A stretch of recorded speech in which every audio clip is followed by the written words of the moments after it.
Seguimos en Cosa Pública 2.0 y vamos a la línea telefónica para saludar con mucho gusto y agradecimiento a Julio Hernández, extraordinario periodista, amigo, autor de la columna Astillero que publica desde hace décadas en el periódico La Jornada y que también tiene su propio programa, su espacio de información general y especialmente política, Astillero, en su canal de YouTube con una enorme audiencia y que cada tarde se transmite de 1 a 3 de la tarde. Y pues le agradecemos que nos tome esta llamada porque tenemos mucho interés en que comparta su análisis, su reflexión sobre cómo se está acomodando el tablero electoral y especialmente, Julio, te damos la bienvenida, muchas gracias y preguntarte inicialmente sobre el fenómeno Ebrard sobre el que escribes en tu columna hoy en Astillero. Julio, muy buenas tardes.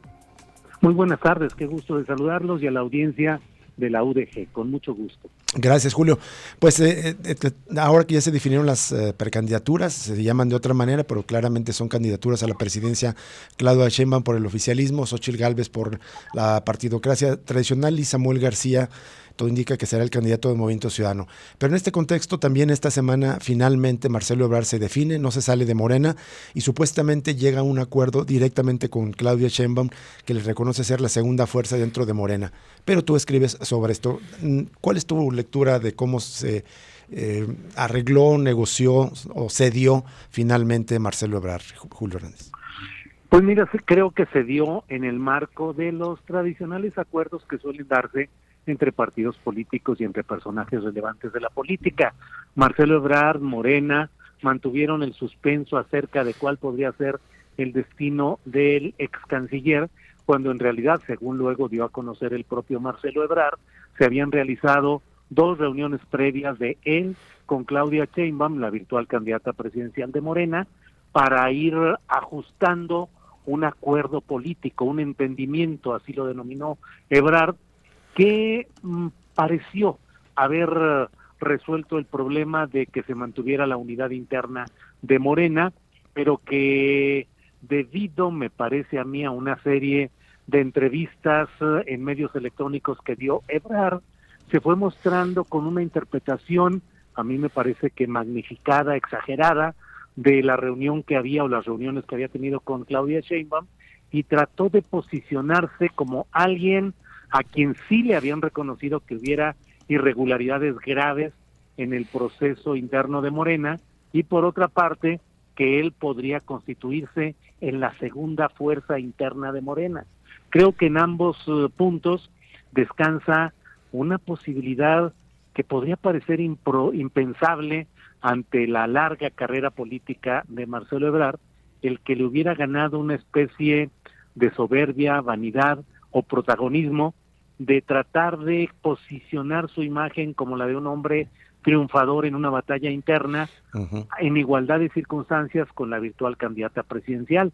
Y la respuesta de Claudia Sheinbaum, pues me parece que era necesaria, obligada, de desautorizar o confrontar esta exagerada postura de Marcelo Ebrard. Total, que Ebrard se quedó sin ser candidato o aspirante a candidato por Movimiento Ciudadano, tampoco por Morena, y el entendimiento que dijo haber tenido con Claudia Sheinbaum, pues parece que él mismo lo detonó y lo ha menguado debido a este protagonismo que le fue respondido por la propia Claudia Sheinbaum. Sí, pareciera que lo que sugería Ebrard es que se le iba a reconocer posiciones, candidaturas en una proporción semejante a lo que quedaron en las encuestas, es decir, no sé, casi un 20-25% de las candidaturas, lo cual es impensable, me parece, para cualquier de los que aspiraron a ser el candidato de Morena.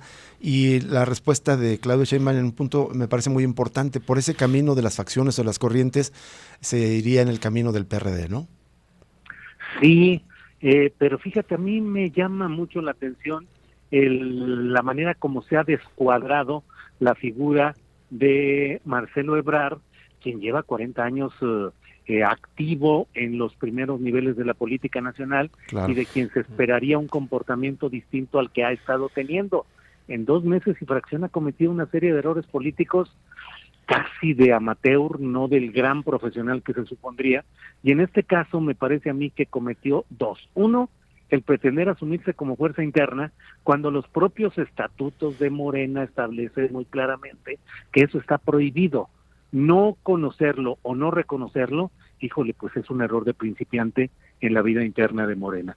Y la otra, pretender develar los términos, el fraseo de una conversación privada de ese tan alto nivel político entre la virtual candidata presidencial y él, Marcelo Ebrard, pues me parece que también es un error de principiante. Normalmente los políticos se guardan ese tipo de conversaciones y detalles porque así son las reglas internas de los diálogos y de los acuerdos políticos para que se respeten, pero el propio Ebrard detonó esos acuerdos y ese entendimiento y ofreció una impensable oportunidad para Mario Delgado y para Claudia Sheinbaum de deslindarse, y Claudia de fortalecer su papel como dirigente. Creo que es la primera ocasión en la cual Claudia Sheinbaum asume una postura política firme, clara, vigorosa en un terreno político como ahora. Así es.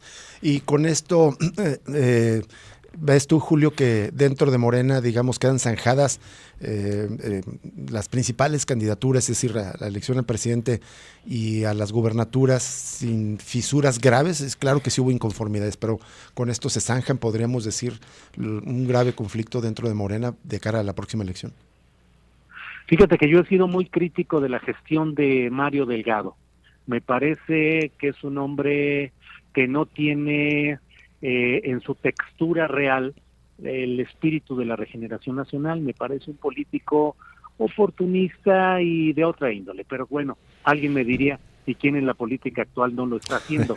Pero te digo todos estos antecedentes de mi criterio negativo respecto a Mario Delgado, porque sí debo reconocer que en este proceso interno, ahora sí, como diría el clásico, haya sido como haya sido, lo cierto es que pudieron sacar adelante las nominaciones sin rupturas verdaderas internas, sin distorsiones graves, sin consecuencias graves. Ahí están las candidaturas, habrá de verse qué sucede en algunas de ellas, particularmente Jalisco y Guanajuato, donde pareciera que no hay el espíritu verdadero de triunfo del propio Morena, pero en general sí creo que la libran, y creo que el riesgo que representó el triunfalismo temprano de Ebrard lo pudieron conjurar, y ahora hay quienes, incluso acá en la Ciudad de México, en los corrillos políticos, dicen que en un descuido ni candidatura a senador va a andar amarrando Marcelo Ebrard. Ya iremos viendo, porque el pleito está en serio. Justo, ¿qué tal, Julio? Te saluda Jesús Estrada. Justo te iba a preguntar de la posibilidad de que llegue al Senado, pero bueno, está en el aire todavía. Quiero aprovechar a preguntarte justo del caso Jalisco, ¿cómo ves la designación de Claudia Delgadillo y en particular también del, digamos, el resultado que tiene el Partido Verde, supuesto ecologista, a partir de este proceso interno con figuras claves, obviamente en Chiapas, pero también acá en Jalisco con Claudia Delgadillo? ¿Qué te pareció el proceso? Sí, Jesús. Como decía, me parece que el proceso formal de instalación de las candidaturas por parte de Morena y sus aliados fue exitoso, o sea, la instalación formal del proceso. Las consecuencias me parecen muy preocupantes. Le abrieron el paso a expanistas absolutamente formados en la escuela panista y que siguen defendiendo ideas del panismo, como ha sucedido específicamente en Yucatán particularmente, y en algún otro estado, en otros a expriistas que siguen actuando con el mismo criterio, como el caso de Alejandro Armenta en Puebla, y concesiones muy peculiares en Jalisco y en Guanajuato al Partido Verde. Al Partido Verde, y déjame un poco irme a la especulación más profunda en el caso de Jalisco, sí, porque yo también me pregunto, digo, bueno, ¿qué tanto el presentar una candidatura como la de Claudia Delgadillo, que según mi punto de vista no es la más viable para tener éxito, o dicho con más claridad, pareciera que la definieron para que pueda perder Morena? Me pregunto si esto no es también un pago, por una parte, al Partido Verde, que pone una candidatura, pero creo que no pondrá gobernadora. Es decir, sí, el Partido Verde tiene interés en Claudia Delgadillo, la impulsa, pero finalmente creo que ella no va a ser la próxima gobernadora. Y ahí es cuando me pregunto, ¿no estarán pagando en Jalisco con una candidatura débil de Morena para que continúe el poder de Movimiento Ciudadano como una especie de pago político por algún acuerdo que hubiera para que el gobernador con licencia de Nuevo León, Samuel García, juegue el papel de dividir el voto opositor. Es decir, no formará esto parte de una carambola con la cual se ofrece Jalisco para que continúe MC y que MC postule un candidato divisor del voto.